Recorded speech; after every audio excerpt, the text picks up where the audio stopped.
का हर घड़ा फूटा कि हर साथी, हर अपने ने उससे अपना मुंह मोड़ा। कभी था, अब बस एक फसाना बनकर रह गया। जहां पहले रावण की प्रतिभा की आग थी, अब बस राख का ढेर है। राक्षसों को उनके अहंकार ने अंधा कर दिया है। अरे यह भी नहीं दिखता कि उनकी करतूतों के कारण इस महान जाति की गरिमा अपने अंतिम पड़ाव पर है। अगर ऐसा अंत आएगा तो मैं तुम्हें कुछ नहीं होने दूंगी त्रिजटा। जिस तरह तुमने मेरा साथ दिया, तुम्हारी रक्षा मैं करूंगी। दी हूँ राजकुमारी, जग में अच्छे की हार कभी हो ही नहीं सकती। मेरे ज्ञान ने तो मुझी को थका दिया। किसी अच्छे से पेड़ के नीचे जाकर आराम करती हूँ। कैसे? मैं जरूर देखना चाहूंगा। कुछ नहीं होगा हनुमान, तुम अब जाओ और श्री राम से कहो कि समय आ गया है। ही रहा हूं देवी सीता, लेकिन सोच रहा हूं जाने से पहले कुछ करता जाऊं। नहीं, बस दूर से आया हूं, थोड़ी लंका घूम लूं। श्री राम, बात जरूरी न होती तो इस कठिन पल आपको कष्ट देने नहीं आता। कहिए महाराज सुग्रीव, हनुमान का कोई समाचार? पर बात चिंता की है। वहां दूर क्यों खड़े हैं? बेझिझक सामने आइए। जी श्री राम। मैं आपसे नहीं महाराज, उनसे बात कर रहा था। क्षमा चाहता हूं श्री राम, मैंने इन्हें किसी गलत इरादे से आपसे छिपाकर नहीं रखा।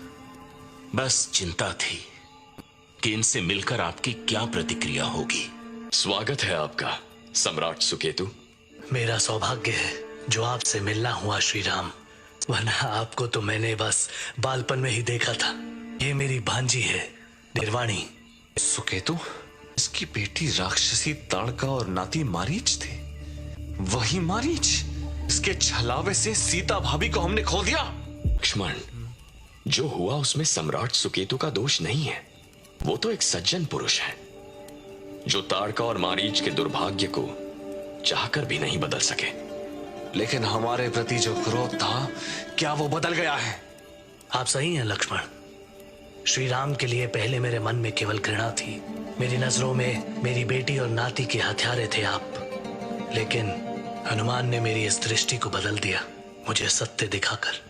आपके परिवार के साथ जो घटा वो हम सब के लिए अत्यंत दुख की बात है। लेकिन निश्चिंत रहिए, मृत्यु नहीं बल्कि एक अभागे जीवन से मुक्ति मिली है। राम भैया, लगता है कि आशा की किरण जो हनुमान आपसे लेकर चला था, उसे वो हर दिशा में बांट रहा है।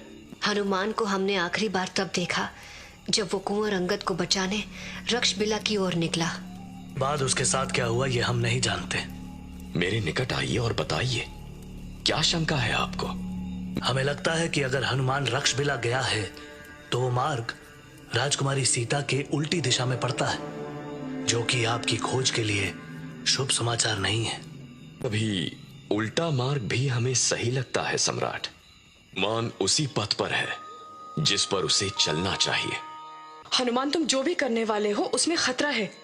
रावण को उकसाकर क्या मिलेगा तुम्हें? रावण की शक्ति भांपना चाहता हूं कि श्री राम को परख मिले कि उनका शत्रु कितने पानी में है।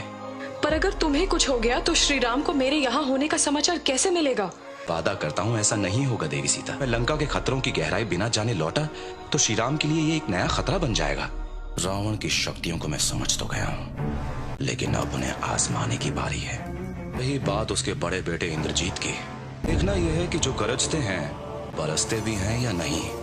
रावण का दूसरा बेटा अक्षय, उसकी विद्वानता की ढाल को खरोचो तो क्या है उसके नीचे। भेड़िए का जना भेड़ तो नहीं हो सकता। से भेजेगा रावण मैदान में सबसे पहले अपना सबसे बड़ा बलवान, अपना कोई बेटा या कोई और। किंकारा, रावण का महाशक्तिशाली राक्षस दल जो आज तक अजिंक्य है। हर किंकारे में 100 मनुष्यों का बल और 1000 मानवों की बुद्धि। कभी अंधाधुंध प्रहार नहीं करते। छल और बल का मिश्रण। उनके हर प्रहार का अंजाम एक मौत का तांडव है जो बड़े से बड़े दुश्मन का विनाश कर दे। तो उनसे भिड़कर मजा आएगा। रही बात उनके मौत के तांडव की, तो उस नाच के लिए ऐसा ढोल पीटना पड़ेगा जिसकी गूंज रावण के कानों तक पहुंचे।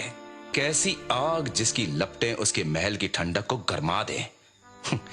फिर तपेगा रावण। उसके लिए मुझे इस पेड़ को नहीं, ये वाला नहीं, इसकी छाव में मुझे वो शांति मिली है जो यहाँ कहीं और नहीं। इसे रहने दो।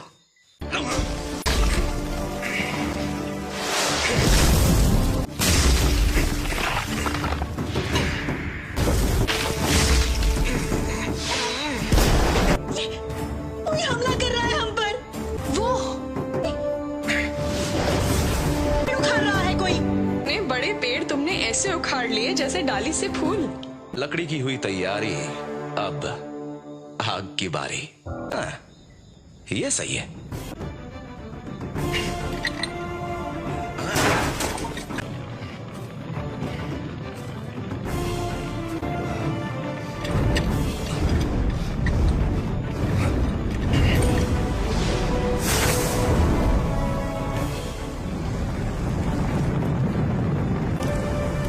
क्या लगता है रावण के महल से नजारा दिखेगा?